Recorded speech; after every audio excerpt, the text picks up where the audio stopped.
Good day everyone.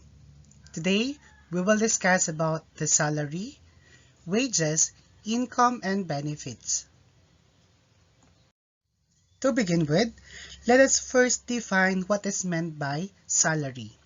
So when we speak about salary, it is a fixed amount usually associated with employee compensation usually received on a monthly or semi-monthly basis, but it may be quoted in an annual sum. So, again, sabi dito, pag sinabi nating salary, those people who receive their compensation on a monthly or semi-monthly basis. Like for example, those working in a private institutions, dalawang beses sila nakaka-receive ng kanilang salary on the 15th and on the 30th of the month. As of now, yung mga government employees like for example teachers, we are receiving a monthly salary on the third week of every month ang aming pagtanggap naman ng salary. Now, it is sometimes necessary to convert salaries on an annual basis into monthly, weekly to monthly, or monthly to semi-monthly. Now, please remember that ang isang taon, pag pinag-uusapan natin ay buwan, meron itong 12 buwan starting from January to December. So, sa loob ng 12 buwan na yon, pag pag-uusapan natin ay semi-monthly, meron siyang 24 semi-monthly. Now, what about weeks? Kung ang isang taon natin ay mayroong 52 weeks, at from 52 weeks, meron tayong 26 bi-weekly. And sa isang buwan, kung pag-uusapan ay semi-monthly, so sa isang buwan, meron siyang 2 semi-monthly. Pag sinabi natin semi-monthly class, it means given twice a month. Yung sinasabi ko kanina sa inyo na on the 15th and on the 30th of every month. Bi-weekly means given every 2 weeks. Now, later on, malalaman natin saan ba ginagamit ang yung monthly, semi-monthly, weekly, kung siya ba'y under ng wage or ng salary. Okay, now, ano yung mga salary earners? So, dapat nating malaman kung sino-sino ba yung nag-earn ng salary para mamaya we can differentiate it from the wage earners. Sabi dito una, kung salary earner ka daw, ito daw yung mga empleyado na nakakatanggap ng kanilang salary every 15 days, semi-monthly. So again, kung let's say today is November, so by November 15 or November 15, makaka-receive sila ng salary. After that November 15, ang kasunod dun is November 30. So kung ganun daw yung sistema ng pagtanggap ng compensation mo, that pertains to salary. Next, these employees are not paid less if they work for only a fraction of the required number of hours of work. O halimbawa, ganito. Diba may mga holidays tayong tinatawag in a month. O diba sa November, meron tayong holiday dyan, November 1, November 4, and then November 30. Since ang pag-uusap natin is salary, even hindi ka pumasok on that day, November 1, November 4, November 30, it's because holiday. At natanggap mo ng buo yung salary for the month, yun ay, ang compensation mo ay salary. Okay. Next, they are not paid for working overtime. Kasi, since ito nga daw ay you are earning a salary, as much as possible, we don't want people to work overtime. Kasi, may sinasabi nga tayong OTY, diba? Ay, overtime, thank you lang. Walang bayad. Kasi nga, you are earning a salary. Depende na lang kung may mga company na very generous na almost every day they have an overtime.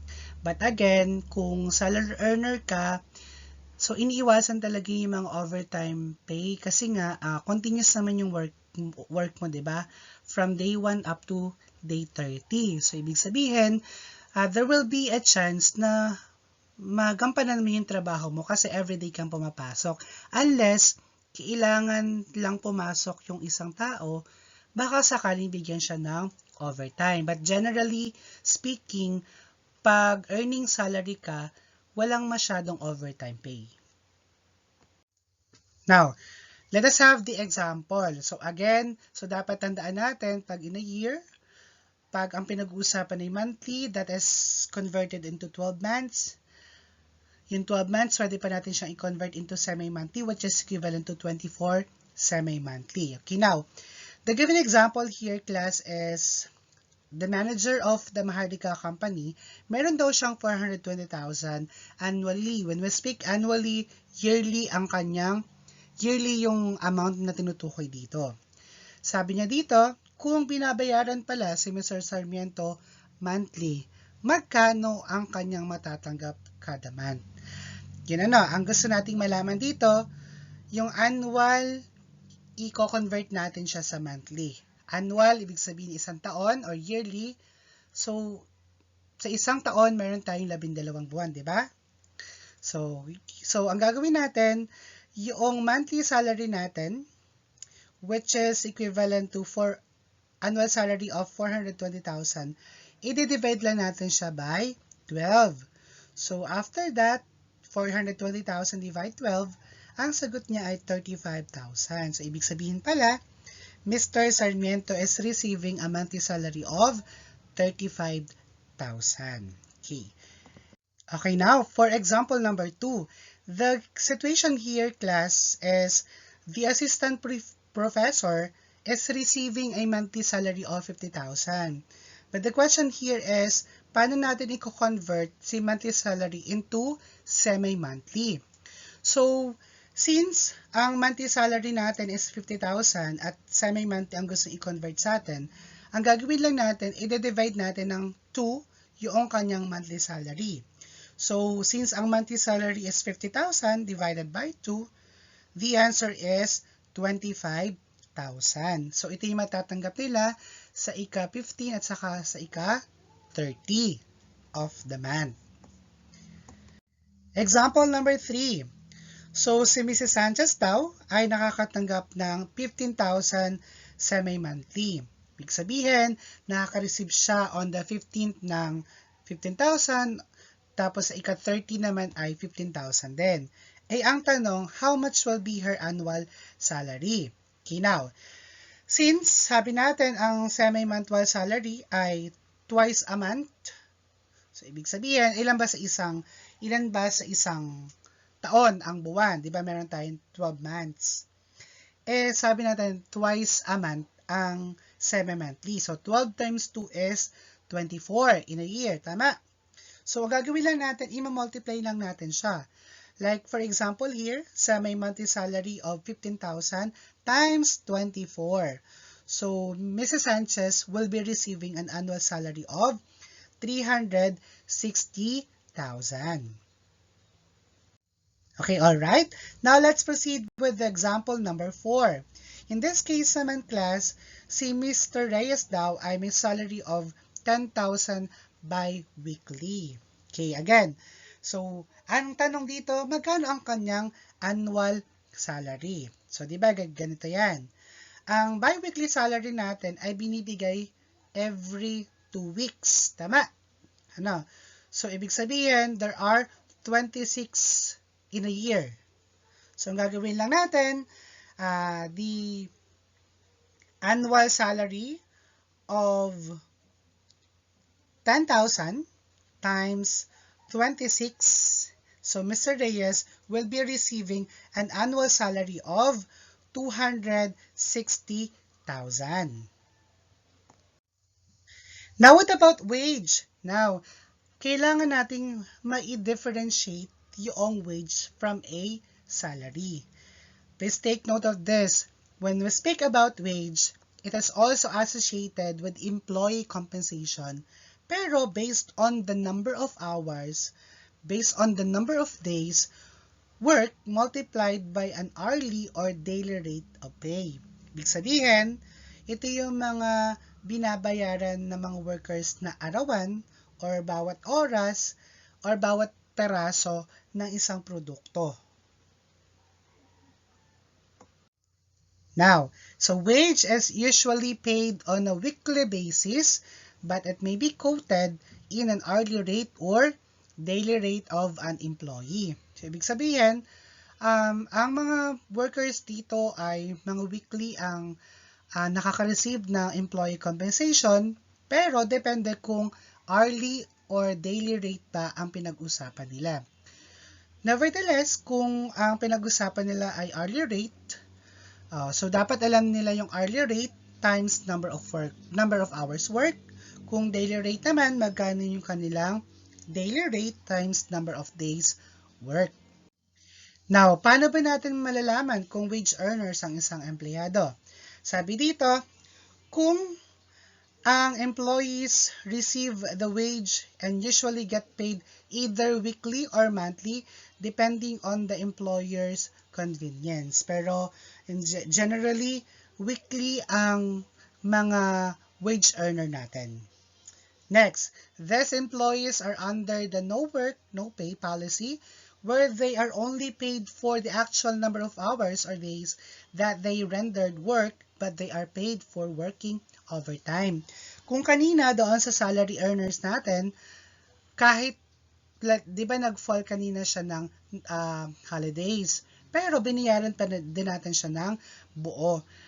Pagdating sa wage earner, kapag walang trabaho, walang bayad.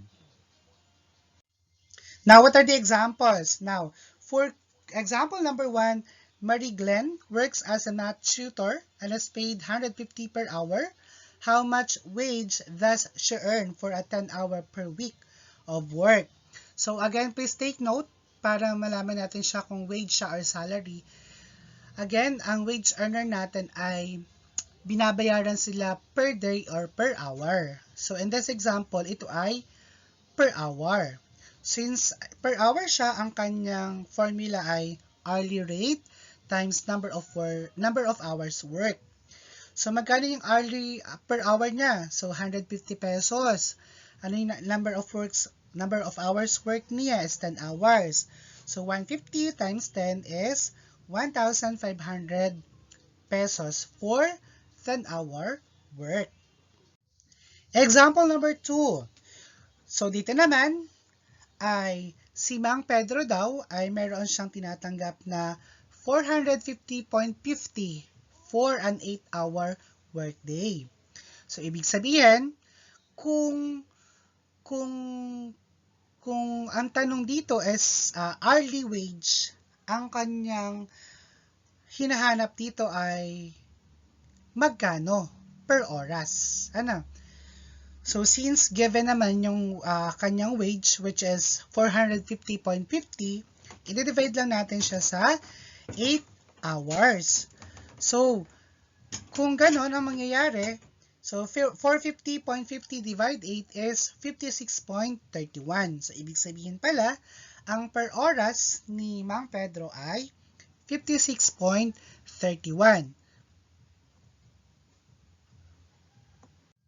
Now, what about income? So, pag sinabi natin income, that is the total amount that people earn in exchange of the goods, employment, businesses, investments, and professional services that they have rendered.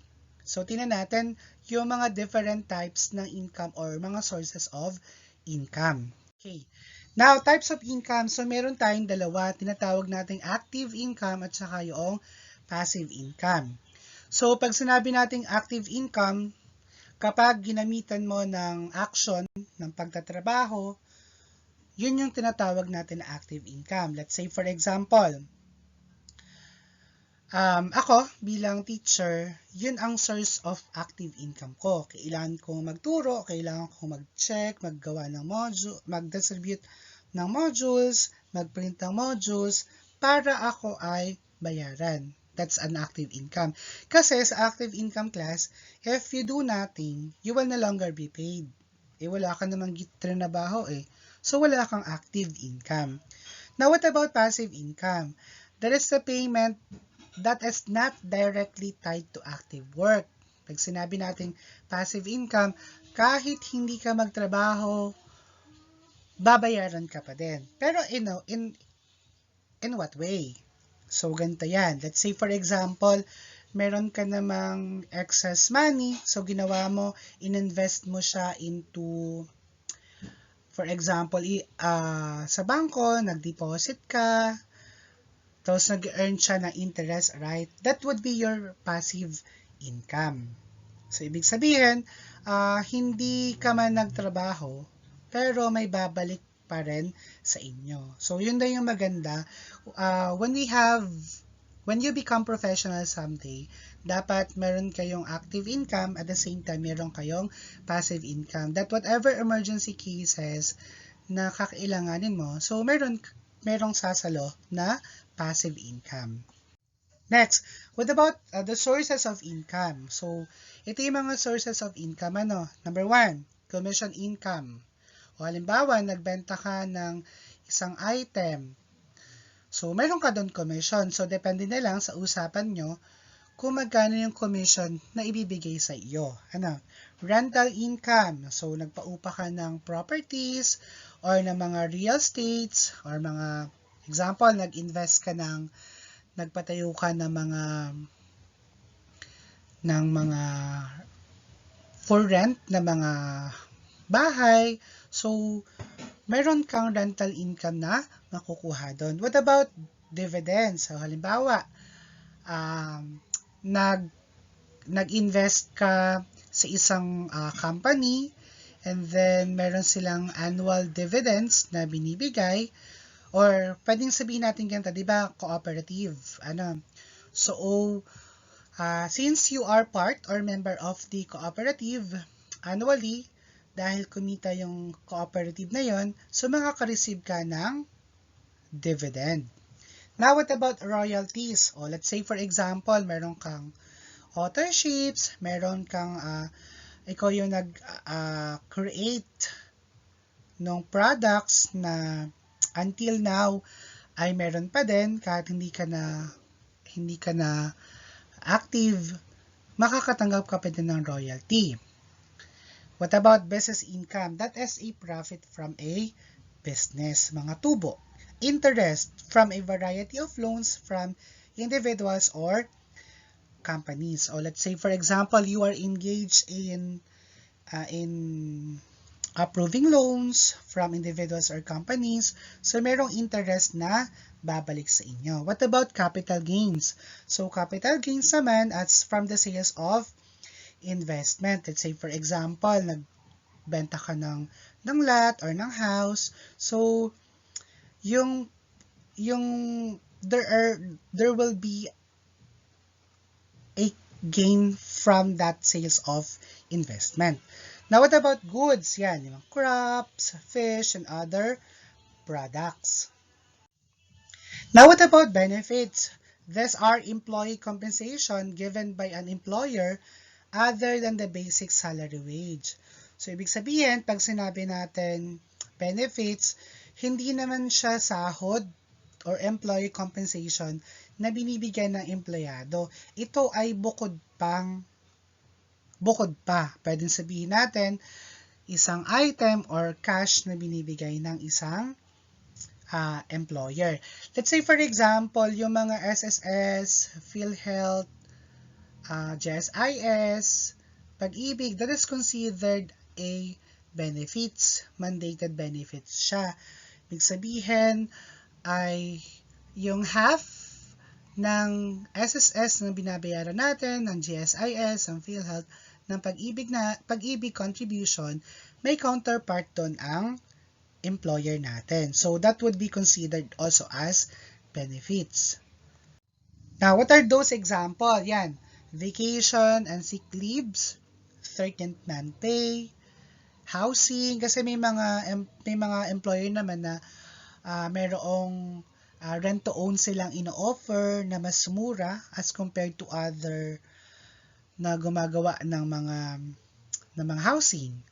Meal and transportation allowance, let's say for example, nagkakota ka ng ganito, so binibigyan ka ng meal and transportation allowance or kailangan pumunta sa ibang lugar, pinadala ka ng inyong employer, so bibigyan ka ng meal and transportation allowance na group insurance kung may mga employer na 50%, babayaran mo yung insurance sa kanila yung 50%.